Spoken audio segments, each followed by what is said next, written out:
নমস্কার, সুচিকা ক্রিয়েশনের সবাইকে স্বাগত। আমি আজকে দেখাচ্ছি আলপনা আসনের জন্য আসনের আগে বেসিকটা। আমরা একটা আলপনা আসন শুরু করব, তো তার আগে কি করতে হবে, প্রথমে যে চটটা থাকে সেই চটটাকে আমরা কিভাবে রেডি করব আলপনা আসনের জন্য।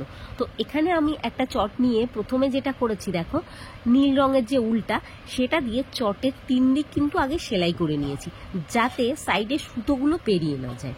তারপরে কিন্তু আমি 1 ইঞ্চি ছেড়ে দিয়ে বর্ডারের সেলাইটা শুরু করেছি। এবার এটা ক্রস স্টিচের যারা নতুন ক্রস ফোর শিখতে চায় তাদের জন্য একটা টিউটোরিয়াল ভিডিও হয়ে যাবে। তো এই দেখো আমার পুরো চটটা 3 দিক ফাঁকা রয়েছে, আমি কিন্তু একদিক থেকে বর্ডার দিতে স্টার্ট করেছি। তো এই হলো একদিক বর্ডার হয়ে গেছে।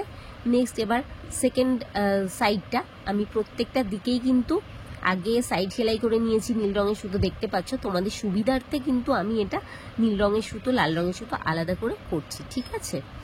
তো এই হচ্ছে দেখো 2 ঘর নিতে হয়, 2 ঘর নিয়ে একটা গুণ চিহ্নের মতো হয়ে কিন্তু সেলাইটা হয়।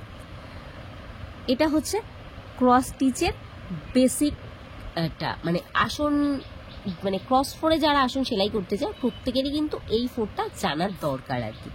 তো আলপনা আসনের জন্য আমি যেটা করব, প্রথমে 4 দিকে আগে ভালো করে বর্ডার দিয়ে নেব। বর্ডার ভুল হলে কিন্তু হবে না, তাহলে কিন্তু সেলাইয়ে গন্ডগোল হয়ে যাবে।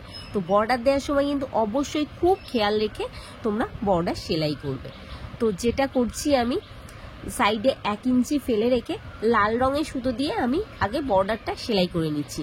এরকম কিন্তু আমি 4 দিকেই সেলাই করব। আমার একটা দিক হয়ে গেছে, দুটো দিক কমপ্লিট হচ্ছে, আমি কিন্তু 4টে দিকে